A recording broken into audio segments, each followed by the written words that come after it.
Good evening. Thanks for joining us. This is Nationwide. I'm Ruth Aguela.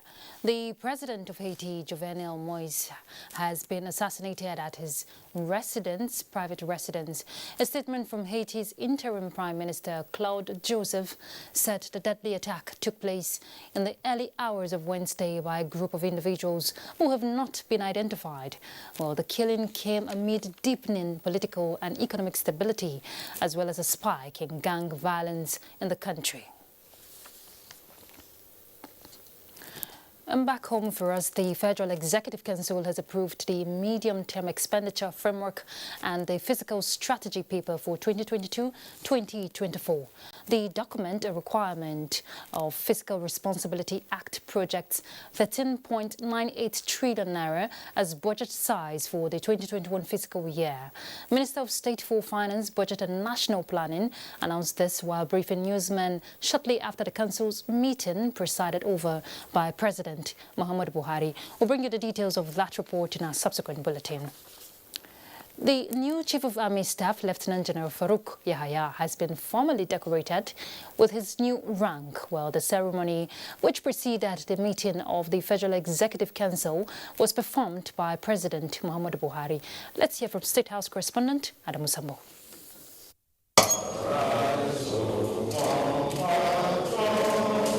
The decoration of the new army chief with his new rank by President Muhammadu Buhari, assisted by Vice President Yemi Osinbajo, followed the confirmation of his appointment by the National Assembly.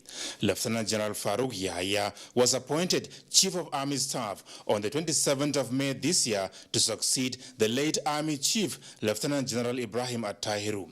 Holder of Bachelor of Arts in History and Masters in International Affairs and Diplomacy, the new Army Chief from Bodinga local government area of Sokoto State was commissioned as a lieutenant in 1990 and rose to become Major General in the Nigerian Army in the year 2017.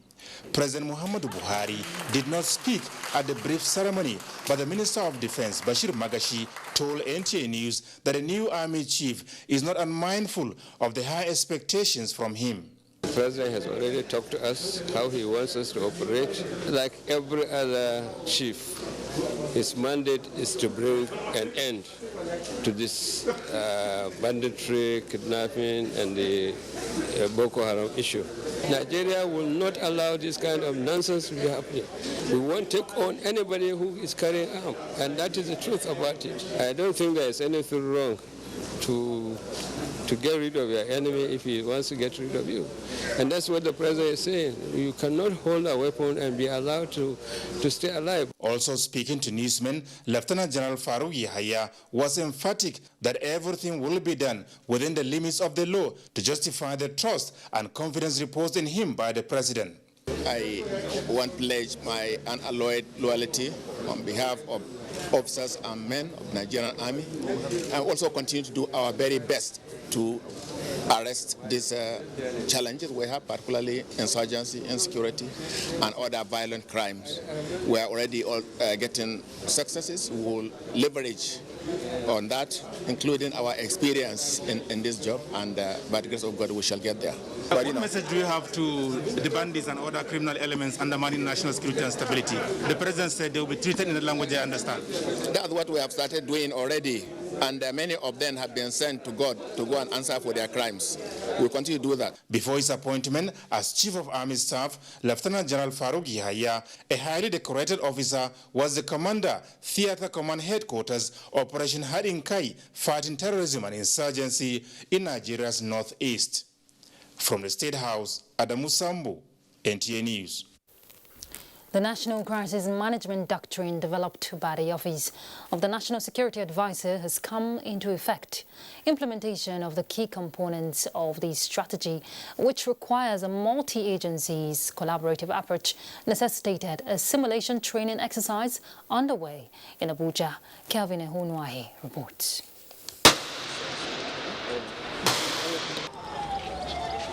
It is a drill, a multi-agency counter-terrorism response simulation at the Moshood Abiola Stadium. As terrorists shift focus to soft targets like markets, churches, and other public places, security agencies are preparing for eventualities. When a terrorist attack occurs in a crowded place like a stadium, the impact is usually huge. The panic and stampede may come with high casualties.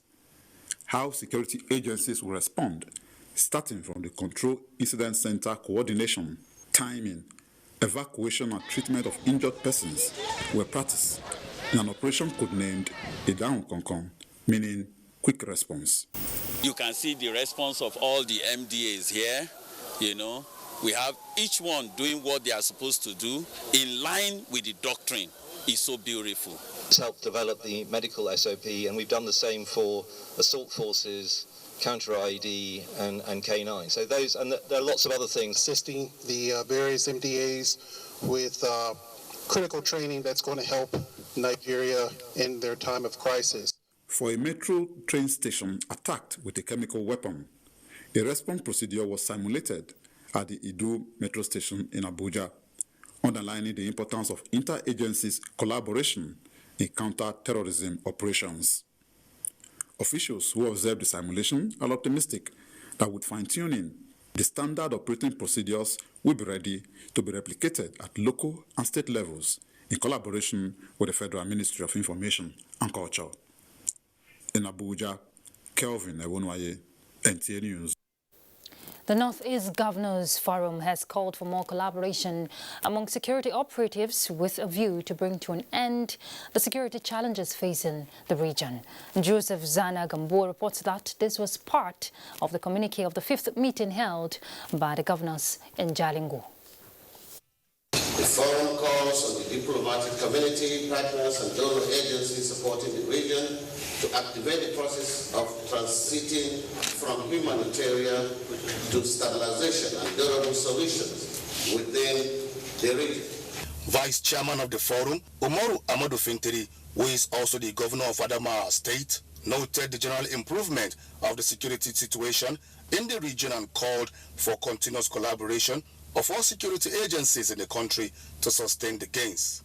The forum condoled President Muhammadu Buhari, the Nigerian military, and the families of late Chief of Army Staff and other officers who lost their lives, and congratulated the newly appointed Chief of Army Staff on his appointment. The governors expressed the forum's resolve to follow up with all the concerned agencies to ensure that the region gets its fair share in various recruitment in the country. The governors noted with concern the negative impact of drug and narcotic substance in the region and the extent to which it fuels insurgency and other forms of criminality. They called for support in stopping drug trafficking and enforcement of narcotic control within the region and across the borders. The forum expressed deep concern on the level of consultation between the Northeast Development Commission and various state governments on project priorities and locations, which is low, and the slow pace of work. It equally calls for expedited action to complete the existing projects in the region. The next meeting of the forum is to be held in Damaturu, Yobe State on 9th October 2021. In Jalingo, Joseph Zanagambo, NTA News. And from the northeast to the southwest, where the governors of the forum and federal lawmakers from the region have agreed to constitute a high-powered committee to harmonize the position of the zone on the ongoing constitutional amendment by the two houses of the National Assembly. Abubakar Usman Akwanga reports that this was during an elaborate meeting of political leaders from the zone in Abuja.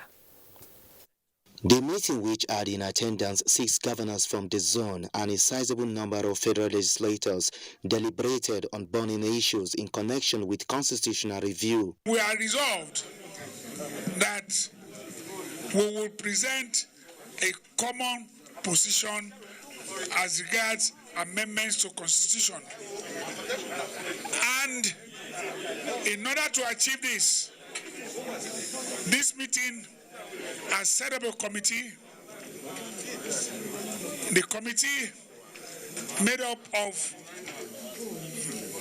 distinguished senators led by the caucus chairman and attorneys of the Southwest state.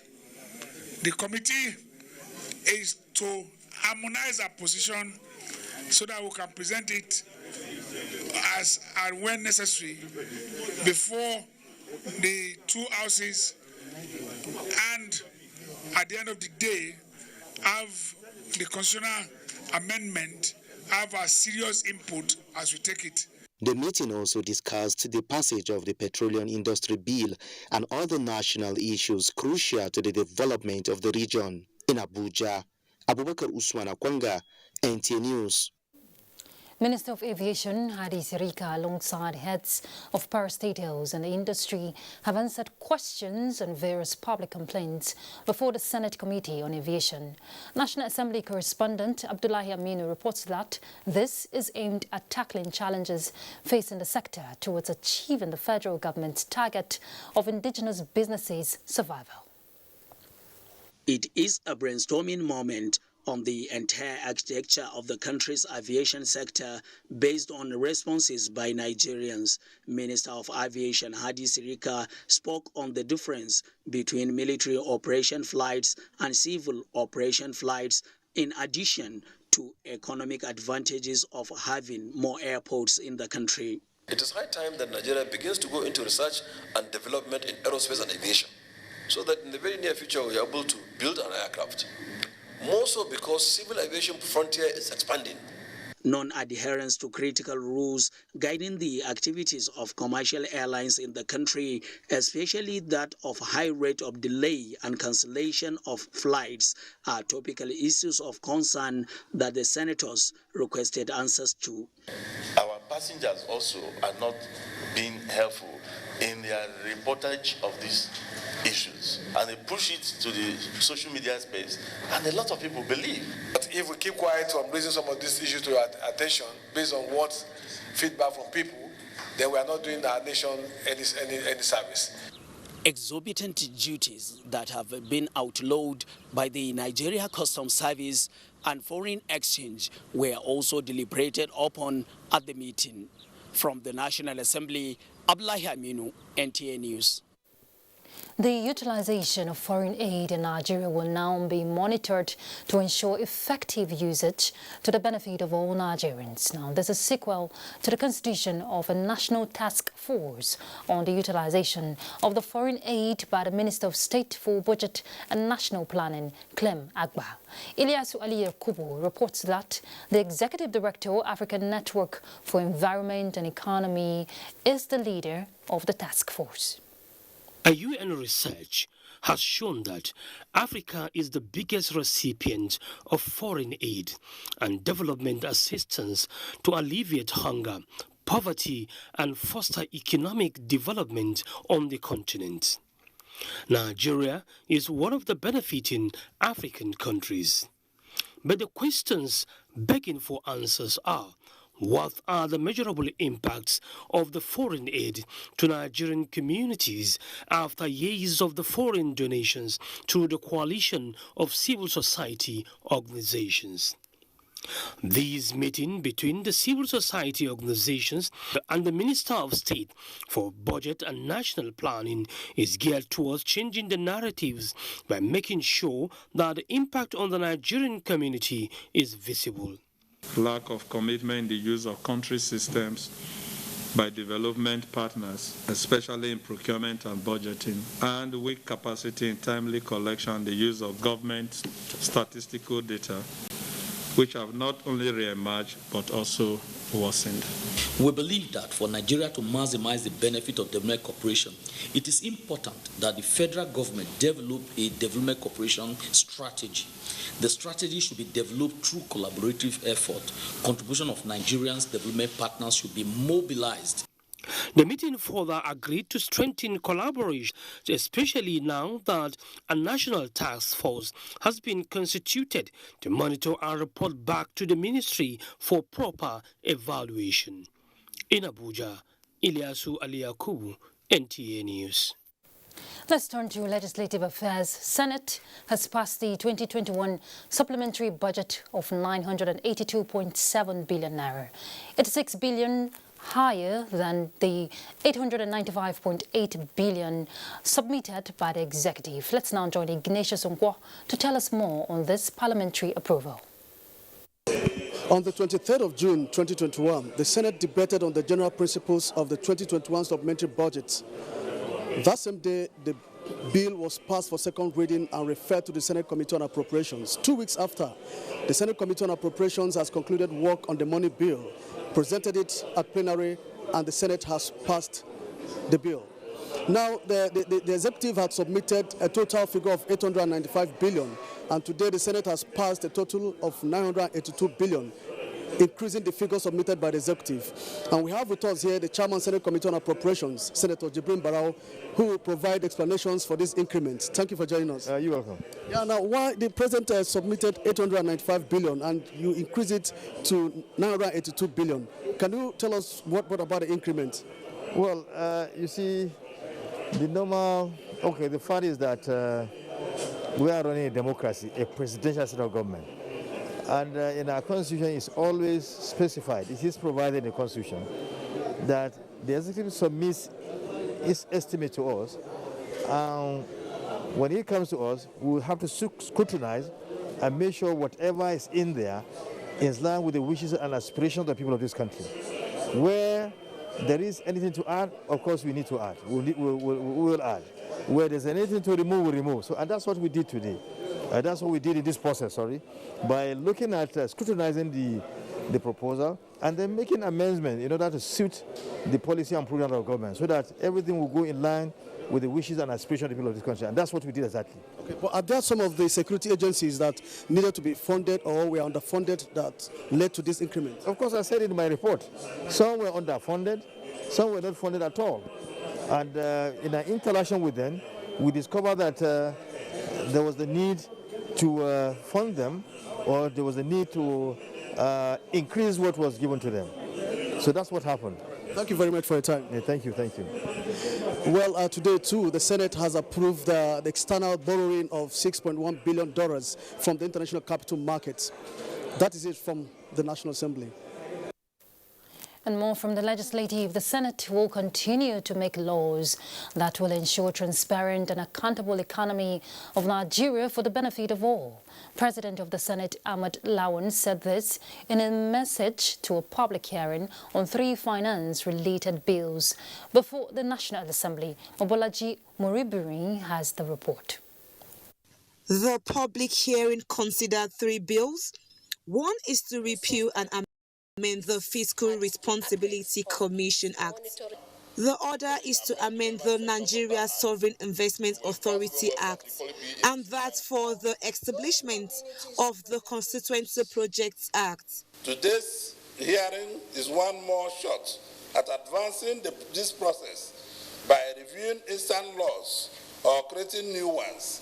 It is a procedure that we cherish. I am confident that we are ready to do this. And there are gray areas that after passing, that the federal government feels strongly about, then we can now look at it objectively in line with their proposed white paper and epic their amendment so that we can have an holistic Fiscal Responsibility Act in place. A cross-section of stakeholders made submissions on their positions on the 3 important bills.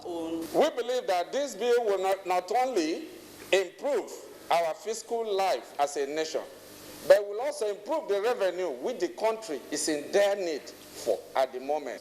The amendment, if done in such a way and manner that guarantees stability, strength, character, and competence and integrity in public finance management, will align globally to the initiatives that EITI is implementing.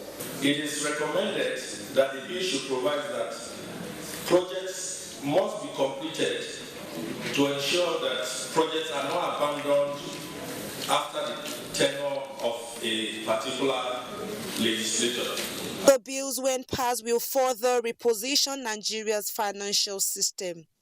From the National Assembly, Mobolaji Moribiri, NTA News. The Speaker of the Ghanaian Parliament, Alban Bagbin, says progress has been made in resolving the concerns of Nigerian traders in Ghana. Addressing the Nigerian House of Representatives during plenary Wednesday, Mr. Gbagbin describes both countries as one people with common destiny. He stressed the commitment of Ghana to work with Nigeria to find common solutions and actualize visions. The visit is a continuation of the parliamentary diplomacy aimed at ending the impasse between traders of the sister countries. The full implementation of the Ghana Investment Promotion Center Act has led to closure of shops belonging to foreigners, including Nigerians. And now a look at the judiciary. The Federal High Court sitting in Abuja has ruled that former Minister of Finance Kemi Adeosun was ineligible for national service as at the time of her graduation. The court, presided over by Justice Taiwo rules that the ministerial appointment of Kemi Adeosun was not illegal, neither was it unconstitutional, even without presenting the NYSC certificate. The court maintained that Adeosun was not supposed to present herself for National Youth Service because under the 1979 Constitution, which was in force as at the time of her graduation, she was not a Nigerian citizen either at the time of her graduation or when she turned 30. The Federal High Court asserted that the Constitution did not require her to present her first-degree certificate or any other certificates, including the NYSC certificate, to be appointed a minister. The court said since the 1979 Constitution, which was in force at the time, did not recognize dual citizenship, Adeosun could not have served because she was a British citizen.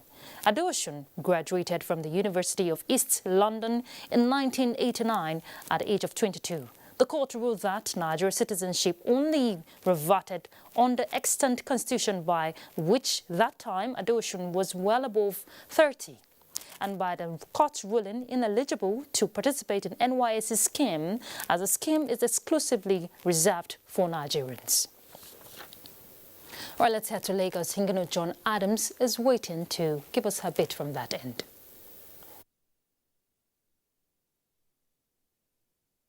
Ruth. Negligence has been identified as the cause of the fire outbreak that gutted a story building inside the popular Ladipo Market, Mushin, Lagos this Wednesday. Diana Ajale reports that although no casualty was recorded, none of the traders whose shops were domiciled in the building was able to save even a pin from his shop.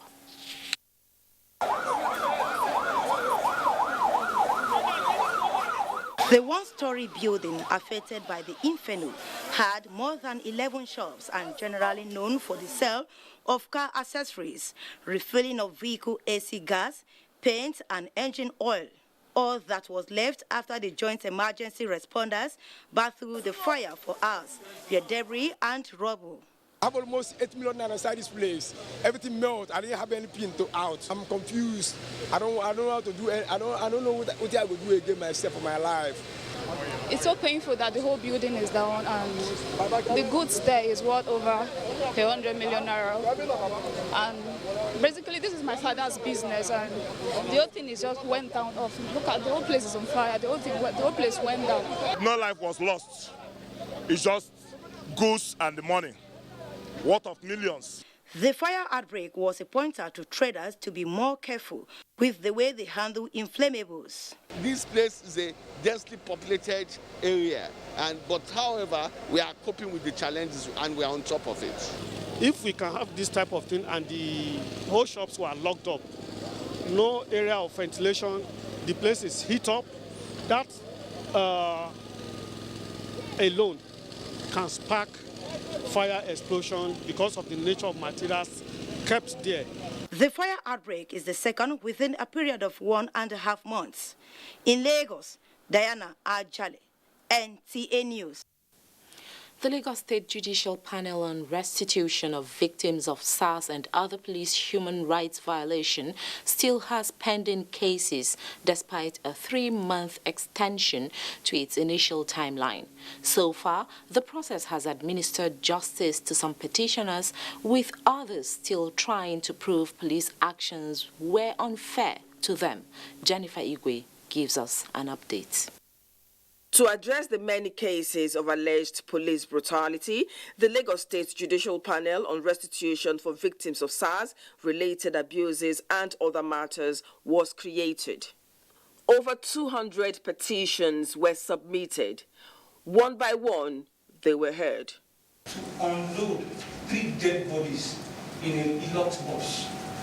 Proven cases was and is still pertinent. So although some petitioners had touchy stories, under cross-examinations by legal counsels, they were left hanging. Some petitioners backed down and withdrew their cases because series of events had overtaken their matters, while others were thrown out by the panel because of unseriousness of the petitioners and lack of due process. Those who were able to prove their cases successfully with concrete evidence were awarded compensations and apologies. As a case of, I think like 2-3 persons received 10 million, involving cases of death. There was one 7.5 million, there was another 5 million, then a million, 750,000, 500,000. The panel has also been very open, transparent. Actually, there are people who have justiciable matters, and there are people who also feel that this matter, they are just coming here just because the panel is set up and they just felt that, let me try our luck. The panel is still ongoing. On this day, for instance, 8 cases were heard. 1 was struck out, 1 adjourned sine die, and 6 others were scheduled for adoption of final written addresses for 16th and 13th of July 2021. The panel started its sitting and it was to end May 2021, but had 3 months extension. Now, 19th of July is the expected end of the 3 months extension. Will there be another? Now that's something we'll have to find out.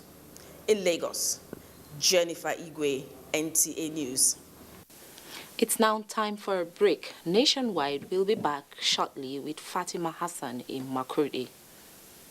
Nigerian youths are about the greatest assets the country has at the moment. It is therefore not surprising that the administration of President Muhammadu Buhari is strategically responding to the yearnings of the youth through multiple projects and programs. Youth Entrepreneurship Support Years by Bank of Industry, the Youth Investment Fund by the CBN, and several other conditional cash transfer programs. Recruitment of 774,000 social workers, majority of whom are youths, and so many other projects that are beneficial to youths directly or indirectly. If the administration can do all this, definitely with a degree of patience and time, it can achieve more. Nigerian youths must come together to say no to terrorism, no to vandalism, and no to all disruptive tendencies. Hashtag Youth for Greater Nigeria. Pacifying the youths, unifying the nation. Your kids are smart. Your kids are creative. Your kids are business savvy. Now they get a chance to prove it and maybe even start their own business. The goal of the Emerging Africa competition is to raise a new breed of industrialists. Upload a video of your child pitching a business idea or showcasing an existing business to get a chance to enter the 3-week boot camp where final winners will emerge. Admission is free. Age range is 10 to 17 years. Entries open June 28th, 2021 and ends July 17th, 2021. Bootcamp opens August 8th and ends August 28th, 2021. For more information, visit our website www.teacompetition.org, our Facebook page TEA Competition, our Instagram The Emerging Africa. For inquiries and sponsorship, call 0803-545-8855 or 0817-678-8284. Although social media as a channel of communication is inherently harmless, it becomes harmful and damaging when used without discretion and thoughtfulness. Bad social media users spread rumors and fake news without verification. But good social media users stop, reflect, and verify information before sharing it. Be a good social media user. Stop the spread of fake news. Verify the authenticity of your source and use social media responsibly for a better Nigeria. This message is brought to you by the Nigerian Television Authority, NTA, in collaboration with the National Orientation Agency.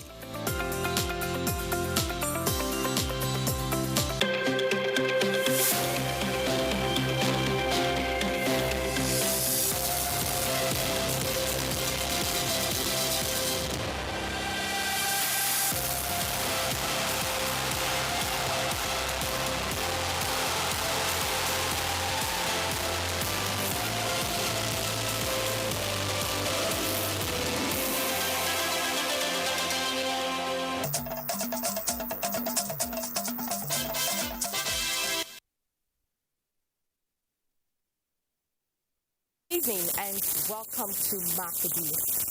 Farmers and dealers of perishable food items have appealed to industrialists and investors to complement government efforts by establishing processing industries in Benue State. Evans reports that the appeal is due to the high volume of post-harvest losses being experienced. Post-harvest losses can be caused by a variety of factors ranging from growing conditions to handling at retail level, which amount to losses.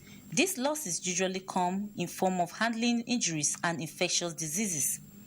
Losses directly attributed to transport can be high, particularly during the process of conveyance occasioned by deplorable roads and poor storage facilities.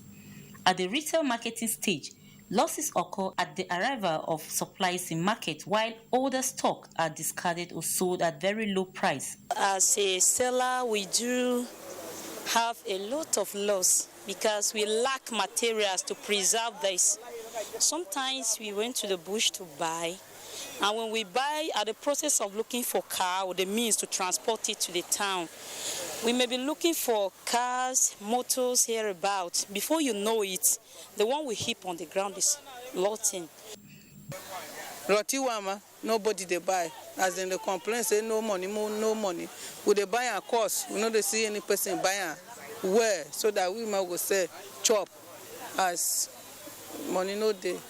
With yearly post-harvest losses, farmers are praying for the establishment of cottage industries for the processing of farm produce into finished products. Deputy Director Research and Collaboration, Center for Food, Technology and Research, CEFTA, Makurdi, Sylvester Adejo says students within the country and abroad converge on the Benue State University to learn and to put to practice the process of packaging some of the farm produce for consumption. The one thing you have to understand is that if you are selling something raw, you hardly have the market. But if it is processed, the value is enhanced. So with all those little things, the equipment we have, even drying of fish, peppers and all these things, there are various researches going on. This, the State Coordinator, Rural Access and Agricultural Marketing Projects, RAAM, Mone Ayeni, says the project is coordinating facilities to assist farmers in managing post-harvest losses. The project is looking at creating assets or maintaining already existing ones so that people can pass freely, either go in and buy or bring out and sell. Now we are looking at creating what we term as agro-logistics hubs or big markets in some key areas where farmers can converge and do their sales.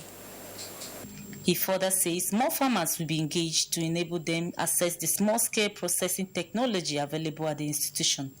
In Makurdi, Iverin Solomon, NTA News. Worried by moribund cottage industries across the state and the need to revive them to life, Governor Samuel Otom has inaugurated the reconstituted Council for Privatization and Commercialization of Moribund Industries in Benue State. Correspondent Charles Abba reports that the council, which constitutes 9 members, has Christopher Abba as chairman. Governor Samuel Otom, who performed the inauguration ceremony of the reconstituted Council for Privatization and Commercialization, said the essence of the council is to fully engage in privatizing and commercializing existing and moribund industries in the state to lessen the financial burden on government in running industries and other enterprises. If these enterprises are fully privatized to capable private investors, it will make their operations more efficient and effective. This will result to wealth creation, employment generation, and stimulate the economic development of the state. The council chairman, Christopher Abba, gave the assurance that the needful would be done in line with the mandate. On behalf of the members here, I promise that we will do our best to carry out the mandate you have given to us.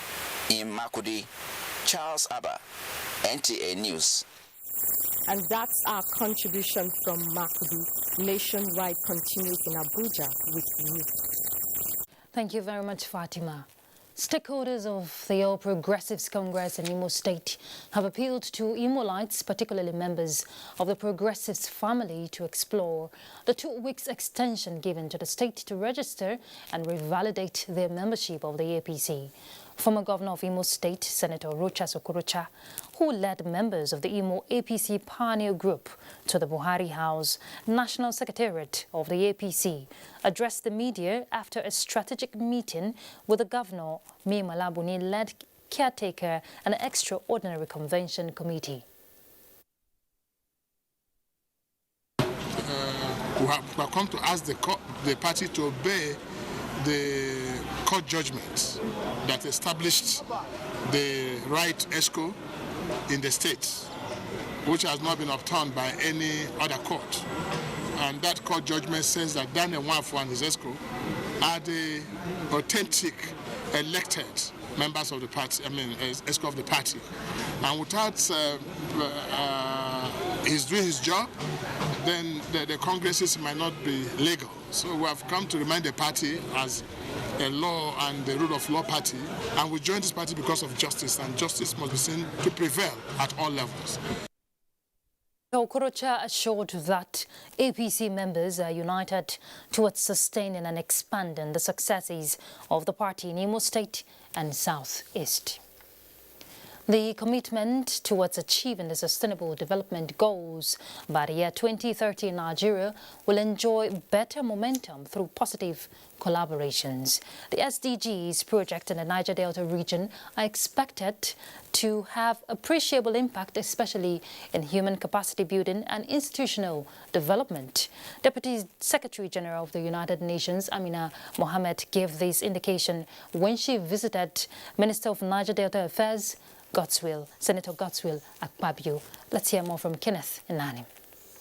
As the then Minister of Environment, Amina Mohammed, now Deputy Secretary General of the United Nations, was passionate about development of the Niger Delta region. She played a prominent role in the cleanup of the Ogoniland Roadmap Initiative and other infrastructural development.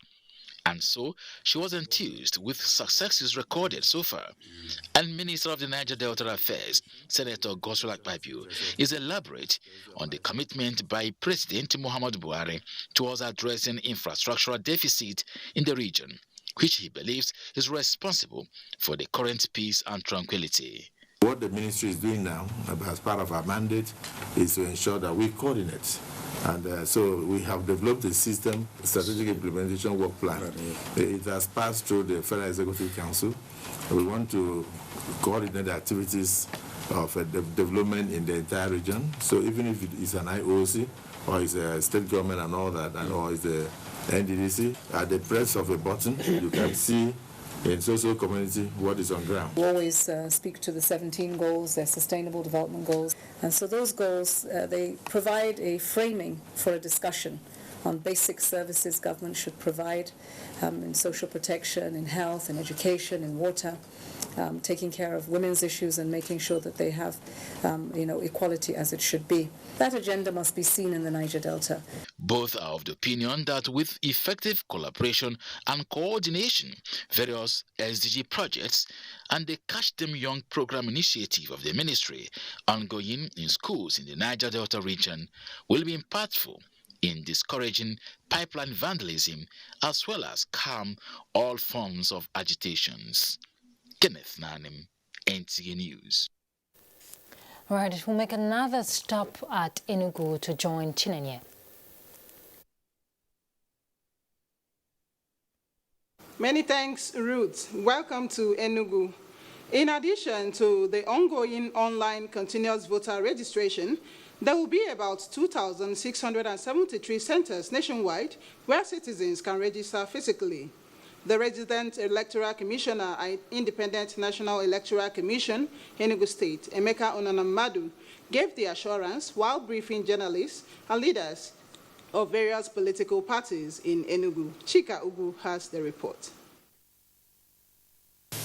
In its desire to serve citizens better in the ongoing continuous voters registration, CVR, INEC introduced a dedicated portal for online registration. According to the Resident Electoral Commissioner, INEC, the Commission will subsequently deploy 5,346 staff to the 2,673 registration centers nationwide when the physical capturing, which will complement the online method, commences. This new method is aimed at reducing queue in line with COVID-19 safety protocols, as well as ensuring speed and inclusiveness as the Commission targets about 14 million new registrants nationwide.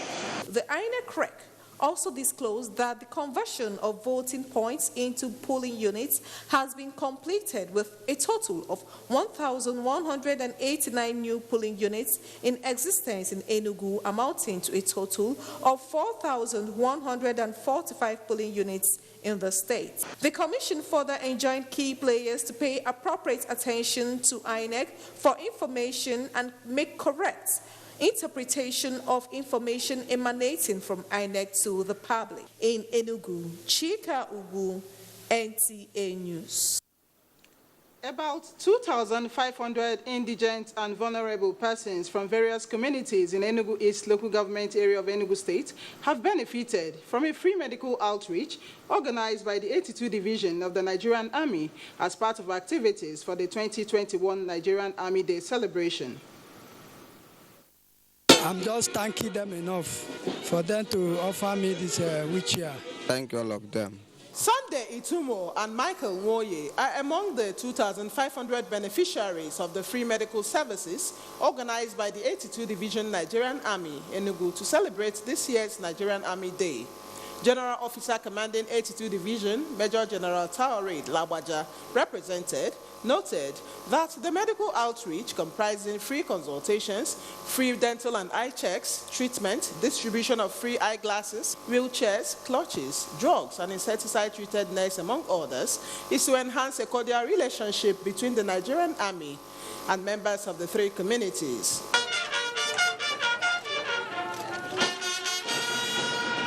The distribution of the items, according to the Commander 82 Division, Medical Services and Hospital, was made according to the needs of the people, while persons diagnosed of complex medical conditions will be referred to the 82 Division Hospital for treatment. Key players from the benefiting communities appreciated the Nigerian Army for the services rendered to the people and for their efforts at protecting the territorial integrity of the country.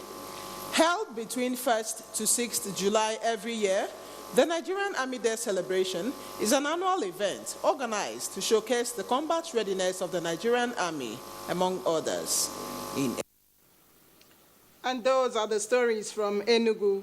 Nationwide continues with Sadia in Sokoto after this commercial break. Do stay. Dear compatriots, our country can be as great as we want. Let us all commit ourselves to its greatness. We must be willing to set aside our differences, unite and stay as one. In our expansive landmass, human and material resources, and plurality lies our strength. Let our challenges lead us to rediscover our common ground, and together, let's find solutions. This will take some time, so it requires patience, tolerance, and forgiveness from every one of us. Let all hands come on deck to protect and transform our country. Let us unite and see each other not as adversaries, but as brothers and sisters. Together, we can build a better Nigeria for ourselves and for the next generations. This message is brought to you by the National Orientation Agency, NOA, with support from Nigerian Television Authority, NTA.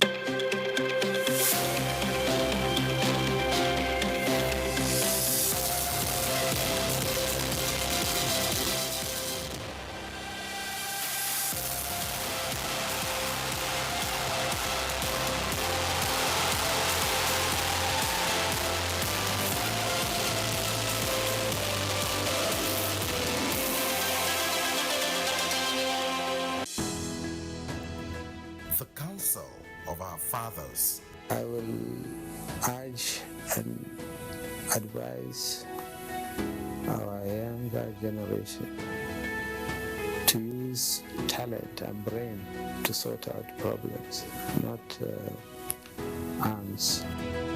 Nigerian youths, let's build our nation together.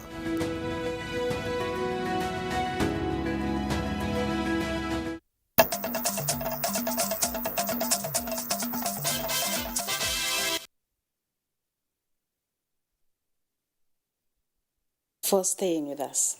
Now, Kebbi State has benefited from the federal government projects executed through the COVID-19 intervention funds aimed at managing the challenges during and beyond the pandemic.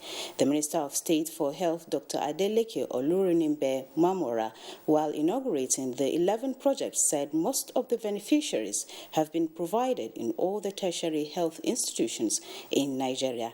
Abdullahi Umar Ilalu reports. The project includes infectious diseases isolation and treatment center, molecular laboratory and flameless incinerator, drug information center, and digital X-ray machines, among others. The minister stated that President Muhammadu Buhari is committed to the provision of affordable health care services to all Nigerians to achieve the universal health coverage. He urged the hospital management and the beneficiaries to ensure strict maintenance of the facilities. The Infectious Disease Isolation and Treatment Center, the Molecular Laboratory, and the fully equipped intensive care unit we see here today are provided in all the federal tertiary health institutions in Nigeria. Governor Abubakar Atiku Bagudu, in a message delivered by the Secretary to the State Government, Babale Umar Yawuri, thanked the federal government for providing the new facilities and assured state government's continued support to the Federal Medical Center Birnin Kebbi to maintain the projects. The Medical Director, Federal Medical Center Birnin Kebbi, Dr. Aliyu Balarabi, commended the federal government for building a robust healthcare infrastructure in line with the transformation and next-level agenda of President Muhammadu Buhari. The hospital provides accessible, affordable, and qualitative emergency care, inpatient care, outpatient care, and other specialized services to our teeming patient population, which has grown to over 100,000 outpatient visits in the last 3 years and over 13,000 inpatient admissions annually. He also applauded Governor Abubakar Atiku Bagudu and his wife, Dr. Zainab Shinkafi Bagudu, for their tremendous support to the hospital, especially during the peak of the COVID-19 pandemic. Abdullah Umar Ilalu, NTA News. The improprieties being experienced by indigents of Sokoto State undergoing various studies in Sudan will soon be history. This came to the fore at the signing of Memorandum of Understanding between the government of Sokoto State and Sudanese Sultanate Council. Lahat Abdullahi reports that the MOU document was signed at Government House, Sokoto. The report. Secretary to Sokoto State Government, Malam Saidu Umar, signed the MOU on behalf of the Sokoto state government, while former Ambassador Nuruddin Adamu signed on behalf of the Sudanese Sultanate Council. The MOU will be handled by a facility run by the Sudanese Sultanate Council in place of agents that failed to perform well on the partnership. The idea for the fresh MOU came up during Governor Tambuwal's visit to Sudan Republic to witness the graduation ceremony of 38 indigents of Sokoto State who successfully completed their studies on medical and paramedical sciences in 3 universities this year. During the visit, Governor Tambuwal observed that the partnership on education experienced some improprieties, hence the need to design proper measures through the Sultan of Meurno and the Nigerian Embassy in Sudan Republic. The current MOU is also aimed at re-cementing the relationship between the two entities, focusing on other areas that include commerce and agriculture, among others. We've had issues with some agents in the past who have been representing the state government.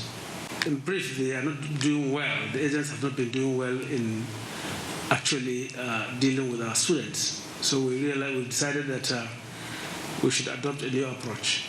Representative of the Sultan of Meurno, Sudan Republic, the Sardauna Meurno, Mustapha Balla, expressed optimism that the signing of the MOU will further strengthen the long-existing ties between Nigeria and Sudan, including the royalties of the two entities.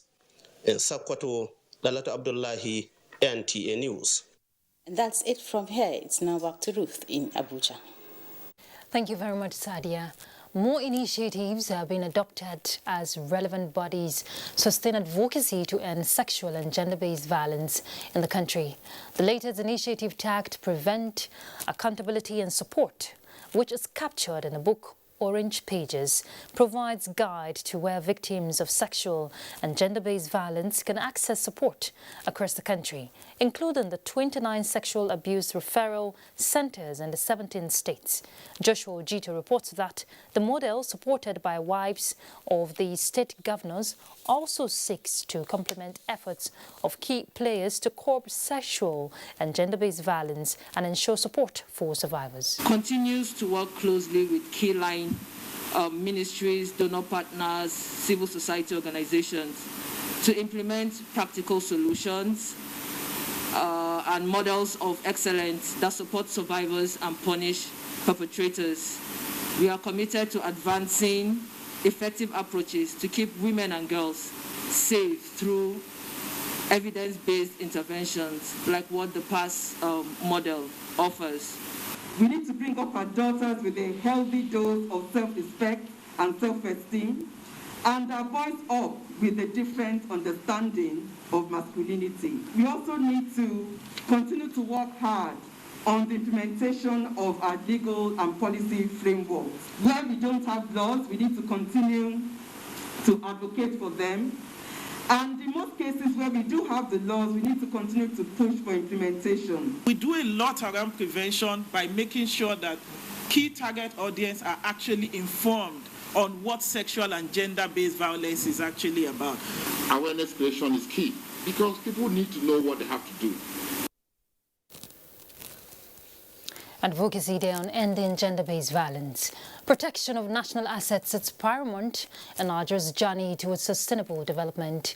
This formed the crux of the advocacy of the Artistic Director of National Troupe of Nigeria as he seeks the collaboration with NTA towards sensitizing the public. Ekene Ndulue reports. Increasing cases of vandalism of public property have become a source of concern to government and well-meaning Nigerians. Artistic Director, National Troupe of Nigeria says this vice is not part of the Nigerian culture. The collaboration with NTA through artistic productions, he believes people can be sensitized on the need to take ownership of public property. We can be able to partner in developing some skits. Could be 4 minutes, 5 minutes. That can be able to ensure that we sensitize Nigerians on the need for us to preserve our national assets. Because whatever government has put in place in our own community is for your own use. Director General of NTA, Yakubu Ibn Mohammed assures the delegation that NTA is ever ready to partner in any project geared towards promoting values in the society. It is incumbent on us as another parastatal in the ministry, to join hands with other parastatals so that together, we can carry the country forward to the next level. As members of the delegation take their leave, they promise to get to work immediately with artistic contents geared towards national aspirations. In Abuja, Ekene Ndulwe, NTA News. All right, Sport Update is next.